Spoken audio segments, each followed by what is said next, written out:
Salut à toi, moi c'est Lulus depuis le Japon. Bienvenue dans cette nouvelle capsule de commande en R. Aujourd'hui, on parle de tests non paramétriques et je te montrerai essentiellement le test U de Mann-Whitney, comment l'exécuter dans R, mais aussi les tests de rang qui sont affectés de leur signe. Si tu es prêt, attrape ton clavier et rentrons dans le studio. Alors avant de commencer, je voudrais dire merci à tous mes amis qui me suivent depuis l'Afrique, les États-Unis, l'Europe. Vraiment, vos retours nous donnent envie d'aller de l'avant. Merci, merci et merci encore. Alors, pourquoi est-ce qu'on a besoin de faire un test non paramétrique? Parce que parfois, lorsque nous réalisons les tests T puis les tests qui sont paramétriques, c'est que ces tests-là qui sont basés essentiellement sur l'hypothèse de la normalité. Parfois, l'hypothèse de la normalité ne tient plus, elle n'est plus vérifiée, tu vois. Et lorsqu'on parle de normalité, forcément, on a la moyenne, négative, tu vois. Ces choses-là sont les paramètres. Donc, lorsque cette hypothèse ne tient plus, les paramètres ne tiennent plus, et donc, on passe maintenant à des rangs. On fait des rangs, on base le test sur des rangs. C'est pour ça qu'on dit que les tests sont non paramétriques. Tu es d'accord? Alors, on va faire économie de théorie. Je vais te montrer directement dans R comment tu fais pour donc aller à l'équivalence. Lorsque nous avons des échantillons qui sont indépendants, on sait que dans R, on fait un test T, n'est-ce pas? L'équivalent, lorsque l'hypothèse de la normalité n'est plus vérifiée, l'équivalent, donc en non paramétrique, c'est ce qu'on appelle un test U de Mann-Whitney. Je reprends. Lorsque nous avons deux échantillons qui sont indépendants, c'est que les échantillons n'ont rien à voir l'un avec l'autre. Les échantillons sont indépendants, ça y est. On fait un test T quand on est dans la paramétrique. Mais lorsque l'hypothèse de la paramétrique n'est plus vérifiée, qu'on est dans la non paramétrique, on va faire un test U de Mann-Whitney. Et puis la commande pour réaliser ce test dans R, c'est la commande willCounTest. Je te montre comment ça se passe. Pour travailler, on va utiliser la librairie AISLR. La librairie AISLR, et puis dans la librairie AISLR, on va prendre rapidement la base Crédit. C'est une base qu'on connaît déjà très bien, donc je vais attacher directement Crédit et on va regarder un peu à quoi ressemble l'entête Crédit. Ça y est. Donc on va regarder un peu à quoi ressemble l'entête. On va s'intéresser au revenu. Et puis, je dirais à la variable student. Ça y est, une variable qui est catégorielle. Donc, oui, pour ceux qui sont des étudiants et non pour ceux qui ne le sont pas. Donc, on va regarder ces deux catégories-là d'abord. On est d'accord? Alors, regardons un peu l'histogramme de income. Tu vois, lorsqu'on regarde un peu à l'histogramme de income, il est très clair que cette variable-là, elle n'est pas normalement distribuée. On dirait que c'est un peu assez vers la droite là, et puis c'est pas normal, ça y est. On peut confirmer cela en faisant un test de Shapiro-Wilks. Je crois qu'on l'a fait dans une capsule précédente là, et puis on a déjà confirmé que cette variable-là n'est pas normalement distribuée. Tu vois, on rejette l'hypothèse nulle de la normalité, donc elle n'est pas normalement distribuée. Donc tu vois, l'assumption, c'est que l'hypothèse forte qui soutient le test de student, le test de student qui est l'hypothèse de la normalité, en réalité ne tient pas avec cette variable-là. Donc si on veut faire de la comparaison, par exemple, de deux groupes, ainsi de suite, pour faire des choses comme ça, si on fait un test T, ça va être biaisé. Il faut laisser cette hypothèse-là et utiliser un test non paramétrique qui sera beaucoup plus adapté dans ce cas. C'est la même chose quand on a des échantillons qui sont de très petite taille. Il est difficile que ça converge vers la normalité. C'est aussi la même chose. On a ces problèmes de paramétrique qui se posent. Donc, on passe rapidement à la non paramétrique pour pouvoir réaliser les tests. Ça peut aller. Alors, regarde, lorsqu'on est en train de réaliser un test non paramétrique, puisque tu vois, les paramètres ne tiennent plus la route dans ce cas-là, on base essentiellement notre hypothèse nulle sur la médiane. On n'utilise plus la moyenne, on utilise plutôt la médiane. Ça y est. Donc, je vais faire with credit. Je fais with credit et puis by. Donc, je peux prendre income pour le revenu et puis on va prendre student, comme on a dit là. On va travailler avec student et on va regarder la médiane par groupe, quoi. Donc, tu utilises la commande with pour pouvoir le faire. Donc, ici, on voit clairement que et pour ceux qui ne sont pas des étudiants, donc student no, la médiane est autour de 32. Et pour ceux qui sont des étudiants, la médiane est autour de 33, 33,5, 33,6. Tu vois, c'est pas très grand et puis déjà ça dit des choses. Hein. Ça y est. Donc pour réaliser le test, on va utiliser la commande willConTest et puis on va faire income. Donc on prend income, on fait notre tilde comme d'habitude. On va écrire student, ça va être par groupe quoi. Ça y est. Et puis on va faire data. Credit. Bon, ici dans notre base ici, tu vois, on n'a qu'une seule, et dans notre environnement global ici, on a juste Credit qui est là. Hein. Mais si par exemple tu étais déjà en train de travailler avec plusieurs bases de données, tu es obligé de préciser pour que R puisse savoir laquelle il utilise. C'est pour ça que je suis en train de te mettre ceci en fait, Data Credit pour spécifier quand tu travailles avec beaucoup de bases de données déjà dans ton environnement global et tout. Voilà. Et puis on peut réaliser notre test. Voilà. Tu vois, donc on a un willConson rank sum test. Ça y est, et rank sum test. Et with continuity. L'hypothèse de continuité, on devrait être en train d'être habitué maintenant. Si on ne la veut pas, on fait correct, false. Correct, false simplement. Et puis ça nous enlève l'hypothèse de la continuité. Donc ça nous fait un willConson rank sum test. Et puis c'est simple quoi. Alors, tu vois, il s'agit d'un test, c'est une somme de rangs. Dans ce cas, c'est une somme de rang. Pourquoi? Parce que l'hypothèse que je suis en train de faire ici, c'est que le groupe des hommes et le groupe des étudiants et le groupe de ceux qui ne sont pas des étudiants, c'est à part, indépendant, quoi. Ils n'ont rien à voir l'un avec l'autre. C'est comme un test T lorsque les échantillons sont indépendants, ils ne sont pas appariés. Donc, la non paramétrique ici, c'est que tu vas faire un willConson test.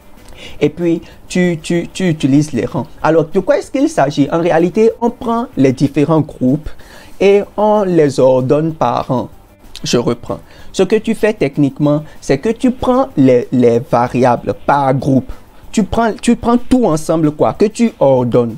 Quand tu ordonnes, tu prends le rang de chacun. Maintenant, tu repars au niveau des groupes et tu dis, dans le premier groupe, cette observation, son rang, c'est ceci. Cette observation, son rang, c'est ceci. Tu prends et tu ordonnes maintenant par rang, par groupe, par rang et par groupe. Et lorsque tu as fini de faire cela, tu vas maintenant prendre la somme des rangs de chaque groupe et mener le test avec la formule que tu connais déjà. Ça, c'est pas, je ne vais pas revenir sur les formules ici. Je crois que ça doit faire la somme par rang fois n facteur de n plus 1 sur 2 ou 4, un truc comme ça. Je ne viens pas dans les formules ici. On veut savoir comment ça se passe dans R. Ça peut aller. Donc, lorsque tu exécutes et ton test de cette façon-là, tu regardes essentiellement la p-value. Donc, le W, ce sera la statistique calculée. Si tu fais bien les tests, ça doit être bon. Et puis, ce qui va nous intéresser essentiellement ici, c'est la p-value. Ça y est, la p-value. Et qu'est-ce que la p-value nous dit? C'est la p-value est de 0,84, largement supérieure à 0,05. Donc, on accepte l'hypothèse nulle. Et on va dire ici que, en réalité, dans le groupe des étudiants, comme dans le groupe de ceux qui ne sont pas étudiants, s'il arrive que quelqu'un gagne un salaire, ça ne change pas vraiment beaucoup. Ça ne change pas vraiment beaucoup. Ce qui est un peu curieux quand même, parce on aurait pu se dire a priori que, et dans le groupe, ceux qui ne sont pas des étudiants, on peut regarder ceci. Regardons, on peut checker ça rapidement là. Faisons student. Je vais prendre les points de caractère à 20. Regardons ce qui se passe là. Ah oui, tu vois. Bon, c'est presque la même chose. La médiane, tu vois là, c'est presque les mêmes choses. Bon. Et puis, il faut dire que cette base est une base qui a été simulée. Donc, c'est pour faire de l'étude. Je suis très sûr que ce n'est rien qui est vraiment rapport avec la réalité. C'est pour faire de l'étude. Mais il faut comprendre ça. Ça peut aller. Alors, maintenant, regarde ce qu'il faut aussi savoir. C'est que il y a plein d'options que tu peux utiliser pour faire les tests à droite, les tests à gauche, ainsi de suite. Si tu fais willConson test dans ici au niveau de help, ça y est, tu as les éléments. Donc tu peux utiliser alternative, tu peux utiliser mu, tu peux choisir de définir ton mu par toi-même. Ça y est, donc si la différence entre les médianes est égale à une valeur donnée, les intervalles de confiance et ainsi de suite. Bon, par défaut, tu vois qu'on n'a pas d'intervalle de confiance, on n'a pas de ces choses là parce que le test, il n'y a pas d'inférence ici, c'est un test qui est non paramétrique. Ça peut aller. Et donc, c'est comme ça que ça se passe de façon très classique. Et tu peux donc faire ton test de cette façon-là. Maintenant, et on peut aussi faire, je dirais, un test de conformité. Tu vois, on peut aussi faire un test de conformité. Je suppose que, par exemple, je prends dans la population, je veux confirmer, j'ai une valeur a priori et je veux comparer, je veux faire un test de conformité. Je fais par exemple l'option median income. Je fais par exemple median income et puis j'exécute par exemple, quand je prends la variable income, ça, la médiane est de 33,11. Maintenant, pour une raison ou une autre, je veux faire un truc de comparaison. Je peux utiliser l'option will contest et je fais income. Je fais income, ça y est. Et puis, je vais utiliser mon mu. Par exemple, je vais prendre 32.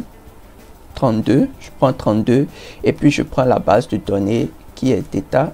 C'est crédit que je suis en train d'utiliser ici et j'exécute le test.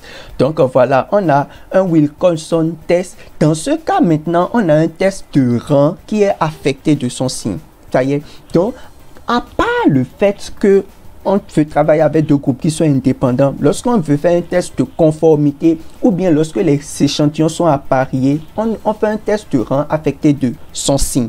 Ça peut aller. Faut pas oublier ça. Un test de rang affecté de son signe. C'est comme ça que ça se passe ici dans R. Et puis on voit la p-value, tu vois, elle est largement inférieure à 0,05. Donc on rejette l'hypothèse nulle. Et on conclut que ici, l'hypothèse alternative, c'est que le vrai salaire médian en réalité n'est pas de 32 et puis c'est normal, hein, tu vois, c'est normal parce que lorsque l'hypothèse de la normalité, lorsque les paramétriques ne tiennent plus la route, les tests non paramétriques deviennent beaucoup plus robustes, quoi. Donc il n'y a pas d'approximation, il n'y a pas d'inférence, il n'y a pas d'approximation. Si c'est ça, c'est ça, c'est pas ça, c'est pas ça. Donc c'est des tests qui sont beaucoup plus robustes lorsque les conditions sont vérifiées. Donc il faut vraiment mettre l'accent sur les conditions, vérifier les conditions quand tu es en train de mener les tests. Ça, c'est très important de le marquer. Et puis, tout ce qu'on a dit ici peut s'appliquer. Hein. Tout ce qu'on a dit ici peut s'appliquer en fonction de ce que tu as envie de faire. Donc, on dira que dans ce cas-là, le test de rang de Wilkinson, c'est un test de rang qui est affecté de son signe. Ici, avec continuité, si je veux, j'aurais pu faire aussi correctement enlever la continuité.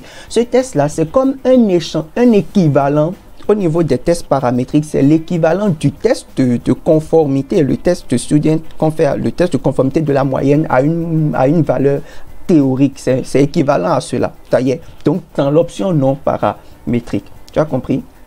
Maintenant, c'est très important de remarquer que lorsque nous avons des échantillons qui sont appariés, on est aussi confronté à ces mêmes éléments-là. Mais avant d'aller là-bas, je voudrais te rappeler un peu comment ceci se passe. C'est que ce que tu dois savoir, c'est, par exemple, tu vois ici, on veut comparer à 32, n'est-ce pas? On voulait comparer à 32, n'est-ce pas? Donc, on prend les observations qu'on a dans notre base de données. On regarde l'écart qu'il y a entre chacune de ces observations avec la valeur 32. Ça y est, et on fait cette différence-là. Donc, c'est la différence que tu prends. Il y aura des signes plus et des signes moins, certainement. Alors, ce qu'il faut faire maintenant, tu vas prendre la valeur absolue de ces signes plus, de ces valeurs-là, que ce soit avec signe plus ou moins. Tu prends la valeur absolue, c'est ça que tu prends, et c'est la valeur absolue que tu classes, que tu mets dans l'ordre. Donc, tu dis ça là, c'est le deuxième, ça c'est le premier, ça c'est le quatrième, le cinquième, le sixième, et ainsi de suite. Tu classes ça là convenablement.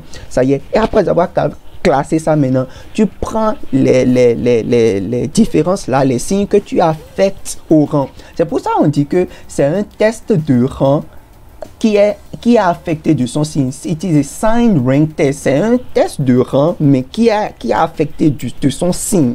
Ça y est. Et donc, tu fais et tu prends ça maintenant. C'est ce rang, les rangs avec les signes là maintenant que tu utilises pour calculer, calculer cette statistique maintenant qui te permet de prendre la décision.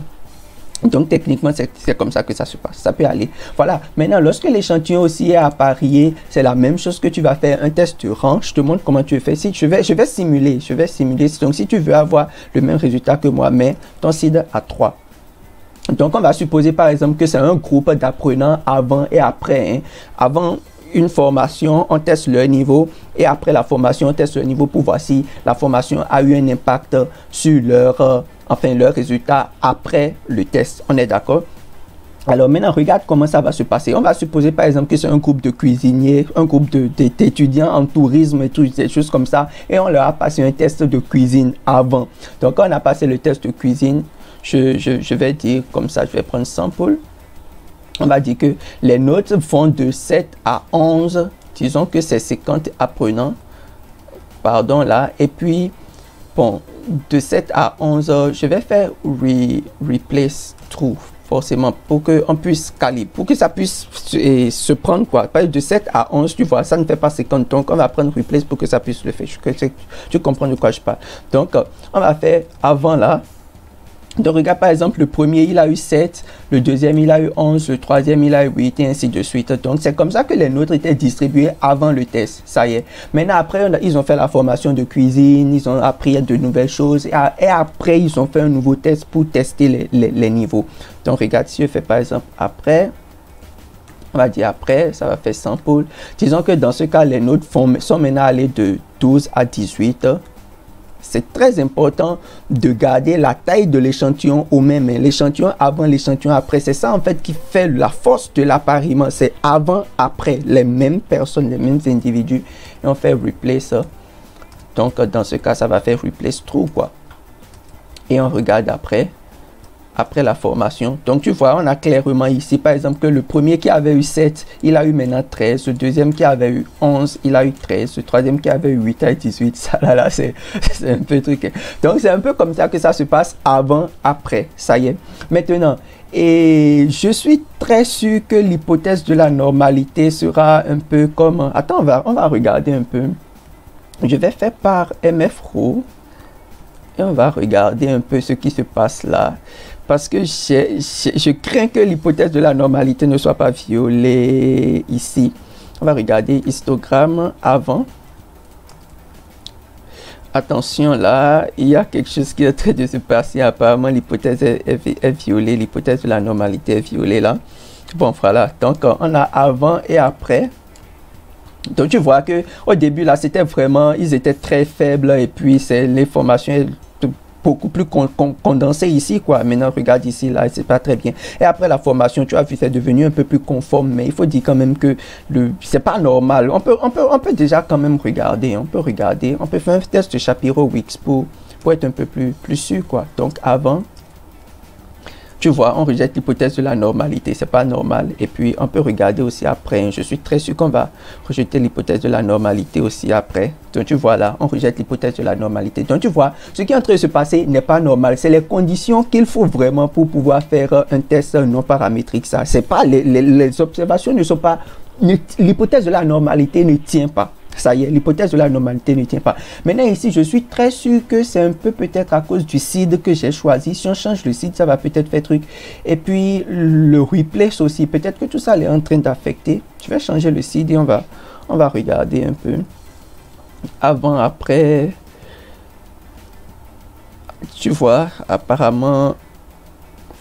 L'hypothèse on rejette carrément l'hypothèse de la normalité. Donc voilà, donc les conditions sont réalisées pour qu'on puisse faire un test non paramétrique quoi. Et puis on va faire Wilcox test, c'est comme ça, avant et donc après, attention là, après. Et puis qu'est-ce qu'on va lui dire encore? On va dire perdre, forcément, il faut dire que on est en train d'apparier, donc ça fait perdre true, et puis on exécute notre test. Donc tu vois, ici la p-value est de 6,90, expose moins 10, donc c'est un truc de 0,000, c'est largement inférieur à 0,05, tu vois. Donc on rejette l'hypothèse nulle, on va rejeter l'hypothèse nulle, on va prendre l'hypothèse alternative. Donc en prenant l'hypothèse alternative ici, de quoi est-ce qu'il s'agit? L'hypothèse alternative nous dit ici que, tu vois, la distribution dans le groupe 1, c'est le groupe avant n'est pas le même que le groupe après. Le groupe à l'avant n'est pas le même que le groupe à l'après. Autrement dit que, entre-temps, la formation a eu un impact. C'est comme ça qu'on teste ces choses-là. Donc, tu vois, on va dire que, puisque la distribution dans le groupe avant n'est pas la même chose que la distribution dans le groupe après, la formation a eu un impact. Et puis, on va dire un impact positif ici parce que, tu vois, les notes se sont largement améliorées. Donc, de façon technique, c'est comme ça que tu réalises avec R les tests non paramétriques de Wilcoxon, le test U de Mann-Whitney, qu'on appelle encore un test de Wilcoxon, lorsque les échantillons sont indépendants comment tu réalises un test de conformité, utilisant un test de conformité à une valeur théorique. C'est un test de rang affecté de son signe. Et lorsque les échantillons sont aussi appariés, tu exécutes un test de rang affecté de signe, ça y est, mais en utilisant aussi la fonction Wilcox test et l'option perdre pour dire que les échantillons sont appariés et tout se passe proprement. Donc c'est ce que je voulais te montrer aujourd'hui. Et pour finir, on ne va pas oublier de détacher notre base. On va pas oublier de détacher crédit. Voilà, c'est tout pour aujourd'hui. Merci de m'avoir suivi.